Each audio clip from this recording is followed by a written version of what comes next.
Hello everyone. आज हम बात करने वाले हैं एक बहुत ही common but often ignore health issue की। एक ऐसी प्रॉब्लम जो दिखती नहीं है पर पूरे बॉडी को धीरे धीरे कमजोर बना सकती है। वो है थायराइड डिसऑर्डर। अगर आप हमेशा थके हुए रहते हैं, आपका वेट बिना किसी कारण के बढ़ रहा है या फिर बहुत कम हो रहा है, या आपके हेयर अचानक तेजी से फॉल हो रहे हैं, शायद ये थकावट नहीं, थायराइड की गड़बड़ी हो सकती है। इस वीडियो में हम जानेंगे थायराइड क्या होता है, इसके सिम्टम्स, कारण और इलाज, बिल्कुल आसान भाषा में। तो चलिए स्टार्ट करते हैं। थायराइड क्या होता है? थायराइड गले के फ्रंट वाले पार्ट पे होती है और बिल्कुल बटरफ्लाई शेप की तरह होती है।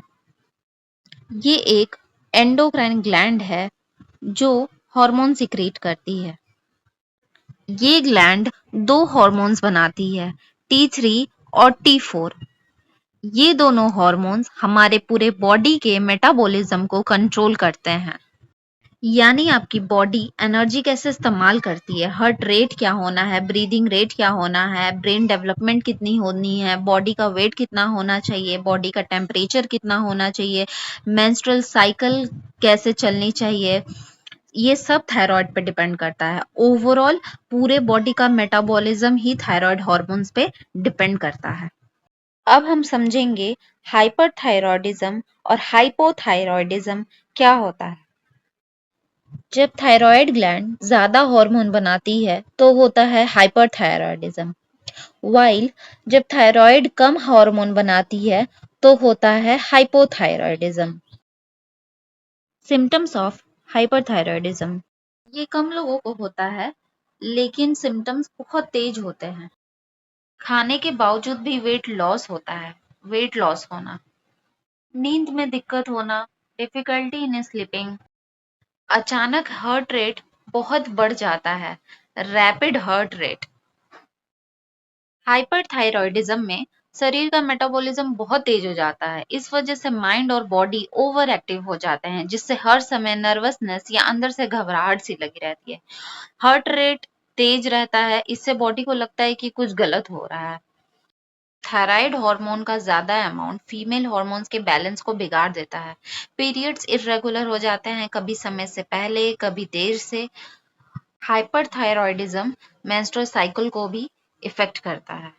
हाइपरथायरॉयडिज्म में मेटाबॉलिज्म बहुत तेज होता है, जिससे बॉडी का हीट प्रोडक्शन बढ़ जाता है। इस वजह से पर्सन को हर समय गर्मी लगती है, पसीना आता है और गर्म जगह में रहना मुश्किल हो जाता है। हल्की सी गर्मी में भी एक्सेसिव स्वेटिंग, फैन या एसी के बिना रहना मुश्किल हो जाता है। हॉट इंटॉलरेंस और स्वेटिंग। अब देखते हैं सिम्टम्स ऑफ हाइपोथायरॉयडिज्म। जब थायराइड ग्लैंड कम हार्मोन सिक्रीट करती है, हर टाइम थकावट, टायर्डनेस, चाहे आप कितना भी सो ले, एनर्जी नहीं आती।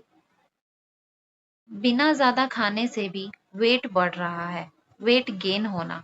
जब थायराइड हार्मोन की कमी होती है तो मांसपेशियों में एनर्जी सप्लाई कम हो जाती है, जिससे मसल टाइट और पेनफुल लगने लगते हैं। चलने, उठने या काम करने में शरीर भारी लगता है, या थोड़ी एक्टिविटी के बाद मसल और जॉइंट्स में पेन होने लगता है। दूसरों को ठंड नहीं लगती पर आपको हर वक्त ठंड लगती है। Cold sensitive. हाइपोथायरॉयडिज्म में ब्रेन में सेरोटोनिन और डोपामिन जैसे मूड रेगुलेटिंग केमिकल्स की एक्टिविटी कम हो जाती है, जिससे पर्सन इमोशनली डल या उदास महसूस करता है। बिना वजह सैडनेस या लो फीलिंग, किसी काम में मन नहीं लगना, जिंदगी में एक्साइटमेंट न रहना और खुद को अकेला महसूस करना। बहुत दिनों से उदास महसूस कर रहे हैं, without reason low feeling.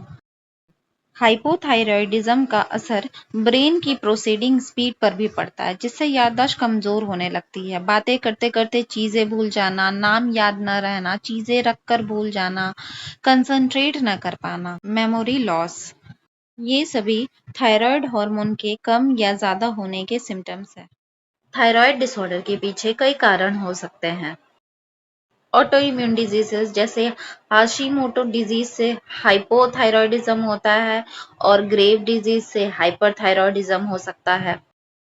Iodine की कमी that is deficiency of iodine, family history that is genetics, stress and hormonal imbalance, और कभी-कभी ब्रेन से आने वाला सिग्नल डिस्टर्ब हो जाता है that is pituitary disorder. India में अप्रॉक्स 4.2 करोड़ लोग थायराइड डिसऑर्डर से जूझ रहे हैं। Indian journal of endocrinology and metabolism की 2011 की रिपोर्ट के अकॉर्डिंग देश में 10 में से 1 पर्सन को थायराइड की कोई ना कोई प्रॉब्लम होती ही है। बट अच्छी बात यह है कि थायराइड डिसऑर्डर का ट्रीटमेंट अवेलेबल है। डॉक्टर्स से रेगुलर चेकअप्स एंड उनके द्वारा प्रेस्क्राइब मेडिसिन के साथ साथ लाइफस्टाइल चेंजेस भी थायराइड को कंट्रोल करने में बहुत हेल्प करते हैं।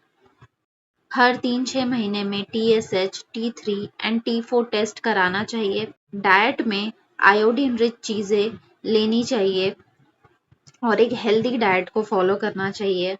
स्ट्रेस मैनेजमेंट बहुत ज़रूरी है। योगा या मेडिटेशन से हेल्प मिल सकती है स्ट्रेस मैनेजमेंट में। Regular doctor checkups, test, doctor की गाइडेंस में medication and daily lifestyle changes thyroid को कंट्रोल करने में हेल्प कर सकती है। बस यही थी थोड़ी सी इंफॉर्मेशन अबाउट थायराइड। अब नेक्स्ट वीडियो में मिलते हैं एक और इंटरेस्टिंग टॉपिक के साथ।